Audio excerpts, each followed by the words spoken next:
Glória a Deus. Agora sim, louvado e engrandecido seja o nome do Senhor. Vamos ler a palavra do Senhor no livro de Jeremias, capítulo 29, versos 11 a 13, nova versão internacional.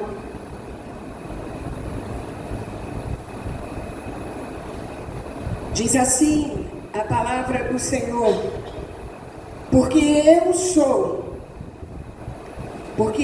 eu, que conheço os planos que tenho para vocês, diz o Senhor, planos de fazê-los prosperar e não de lhes causar dano, planos de dar-lhes esperança e um futuro. Então vocês clamarão a mim, virão orar a mim e eu vos ouvirei. Vocês me procurarão e me acharão quando me procurarem de todo o coração.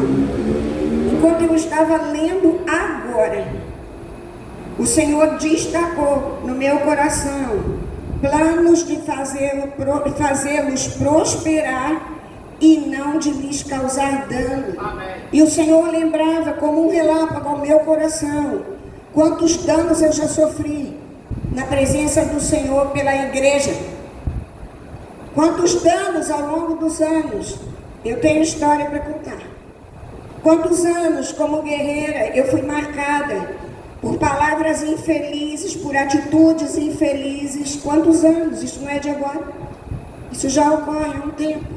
E o Senhor aqui, Ele diz, planos de fazê-los prosperar e de não lhes causar dano. Não é o Senhor que nos causa dano. O inferno muitas vezes usa pessoas, mas a Bíblia diz claramente, a nossa luta não é contra pessoas. Precisamos lembrar disso.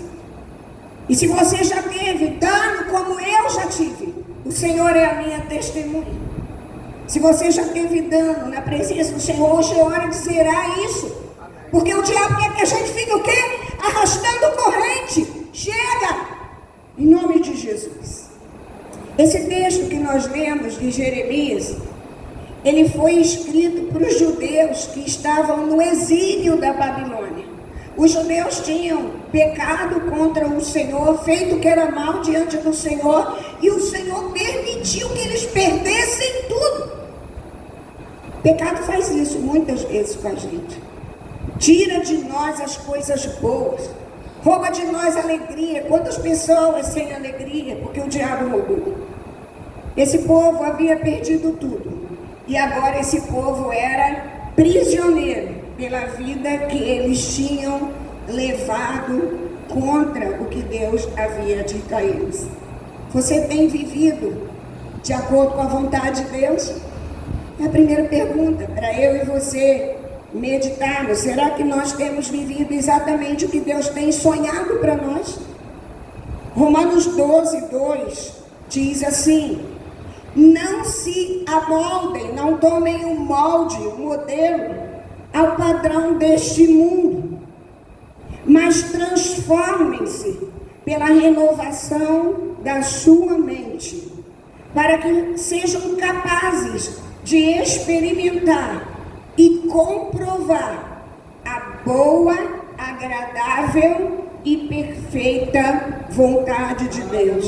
Para experimentar e comprovar a boa, agradável e perfeita vontade de Deus, você precisa fazer o quê?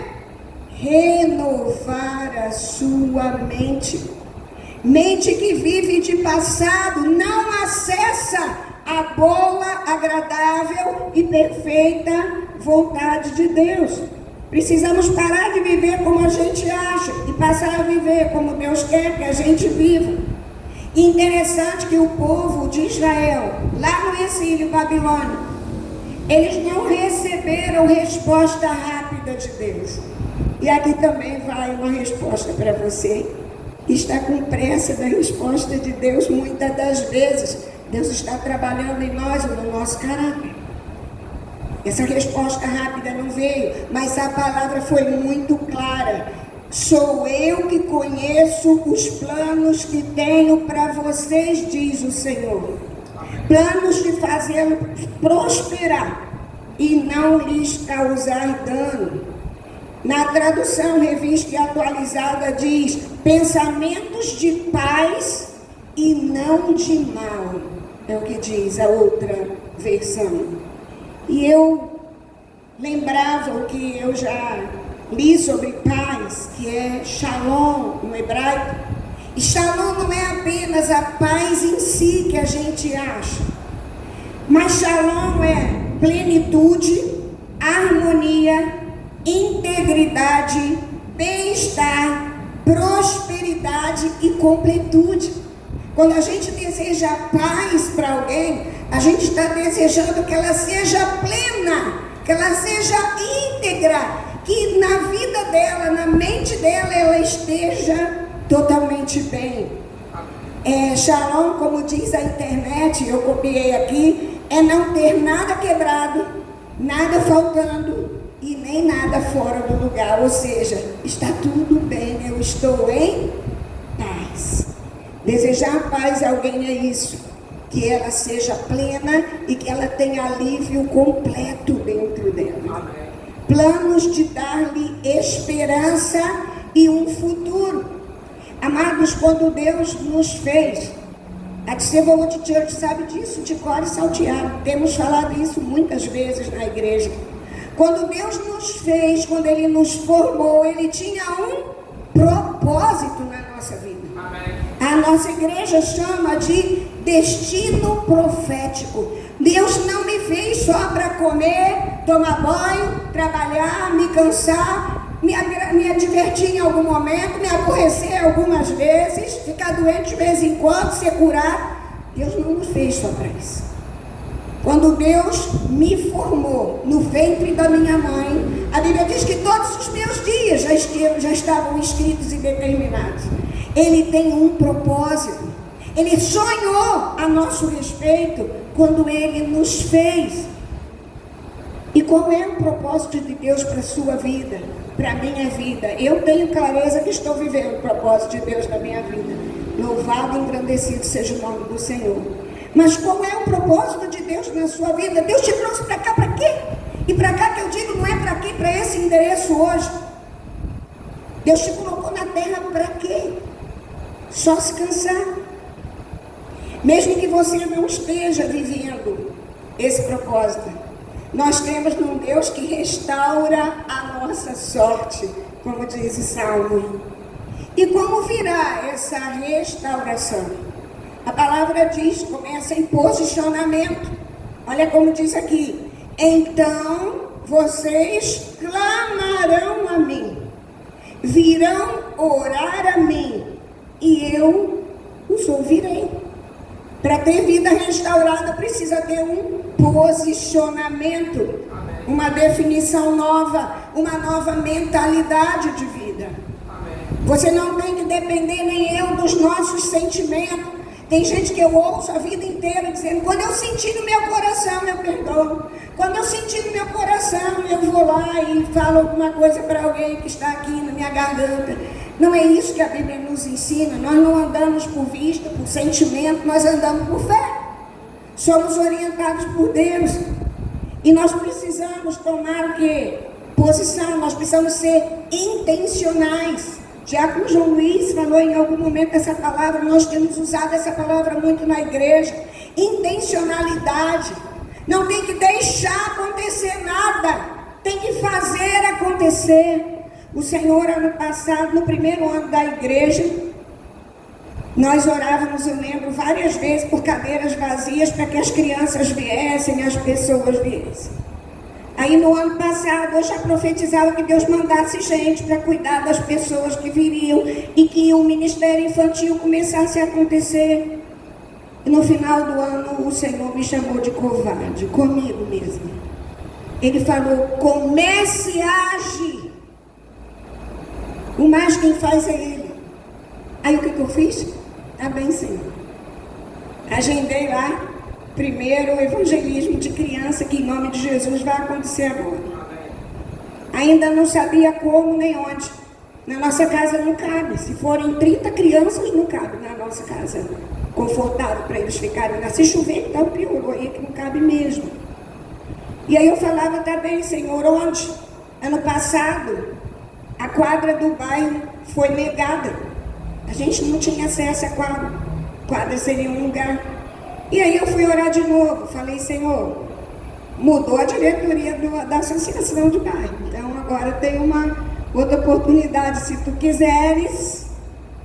Eu fui orar. Diácono João Luiz fez contato com as pessoas. Na mesma hora, a quadra foi liberada. Amém. Céus abertos sobre nós. Deu o primeiro passo, o Senhor vai fazer o restante. Ele vai abrir caminho onde não tem. Amém. E agora o desafio é o quê? Trazer as crianças. Por incrível que pareça, o desafio começa dentro da igreja. Quando a gente não convida ninguém. Quando a gente tem vergonha, ou sei lá, ou não junta. Quem não junta, espalha. O Senhor fala muito forte isso comigo há muito tempo já. E aí eu tenho orado, Senhor, toda oração contrária, quebra em nome de Jesus, libera teu mover, porque é Jesus que é o dono da igreja. A gente só está aqui, irmãos. Até o Senhor tirar a gente daqui e botar em outro lugar, é assim que é. O Senhor é o dono da igreja. E aí, quando foi, acho que foi quarta-feira, né, Maria Adelina? Acho que foi quarta-feira. Eu falei do convite. E lá no convite tinha uma idade, eu até cheguei a montar o convite para ela, viu que tinha a idade das crianças lá. E aí ela falou assim, então as netinhas da Fátima não vão poder vir. Eu falei, como não? É porque elas são mais novas. Aí o Senhor falou assim comigo, escuta o que ela está dizendo, muda isso, na mesma hora. Eu falei, vai sair a idade, o Senhor mande quem Ele quiser.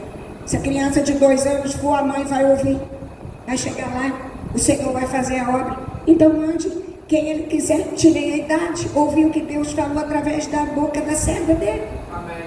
E aí no dia seguinte, ela me manda uma mensagem, dizendo assim, pastora, ela trabalha com criança, foi liberado para as crianças irem, vai ter uma van da prefeitura que vai levar as crianças comigo. Amém.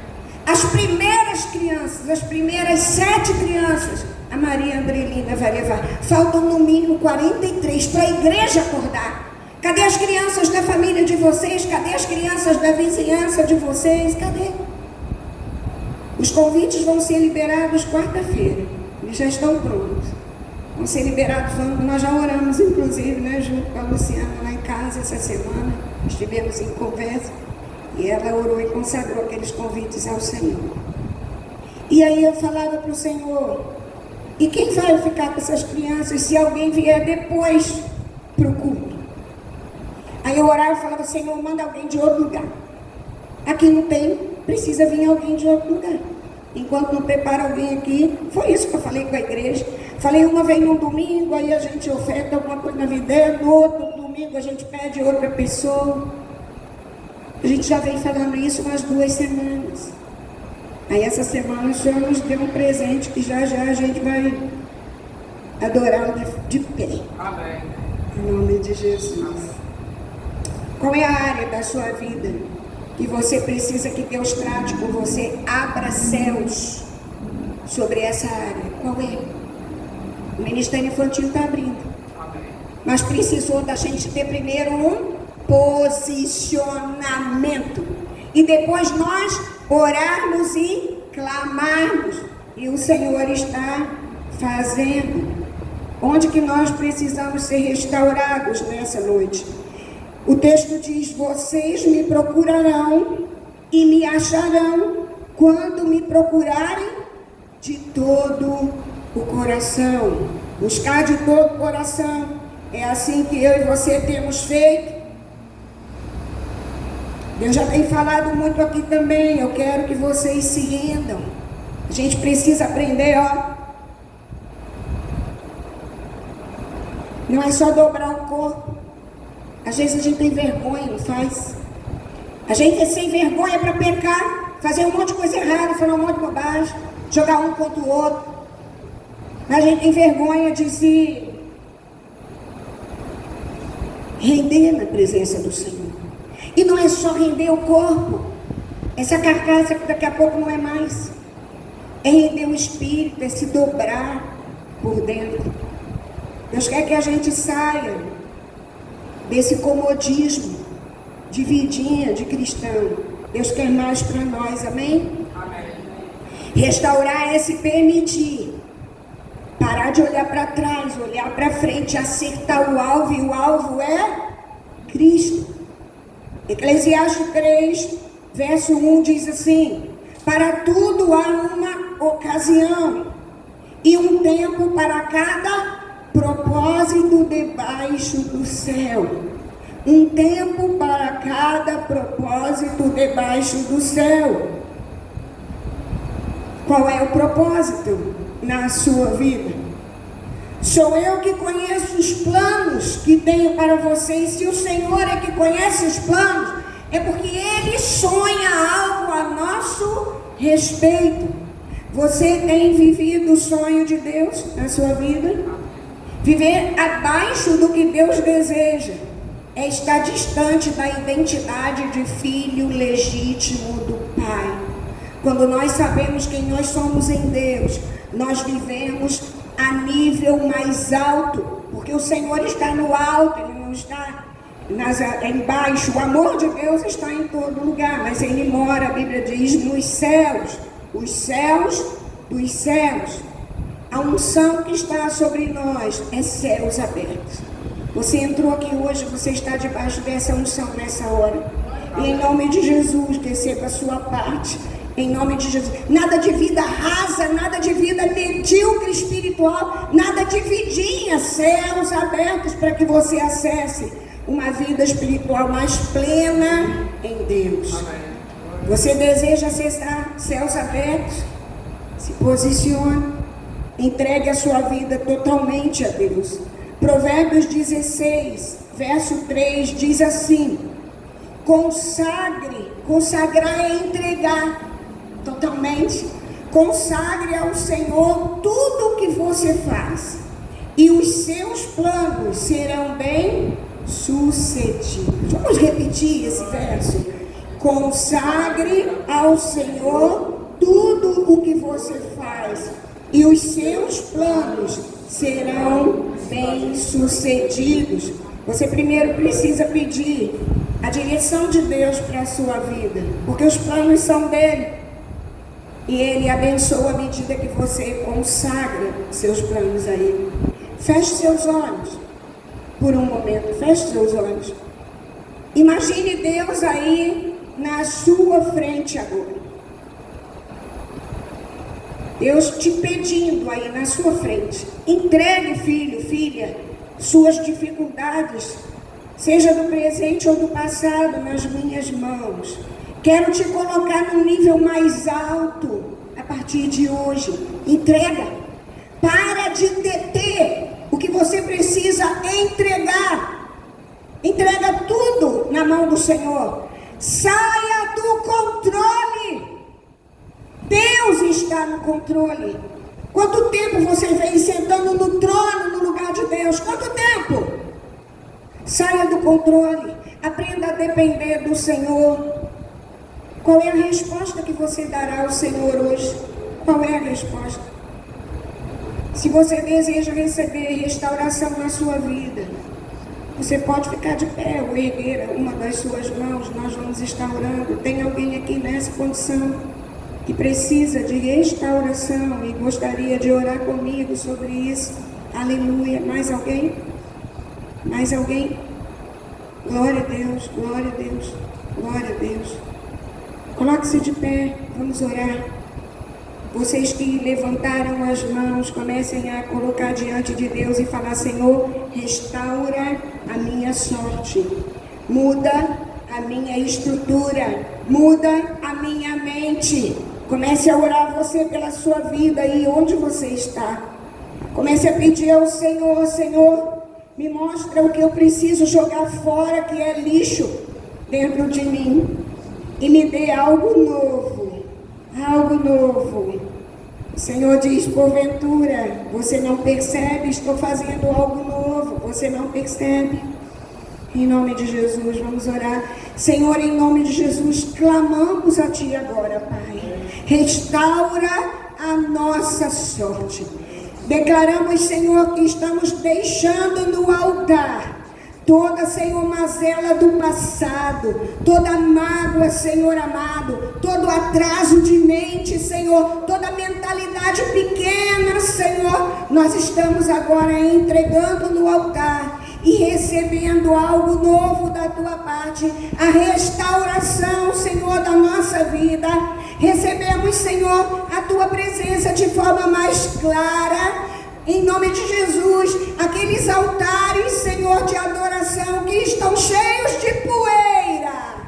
Em nome de Jesus, Senhor, vá promovendo limpeza agora, Senhor. Em nome de Jesus, que nada impeça o Teu agir, que nada impeça o Teu mover, para a honra e glória do Teu nome, Pai.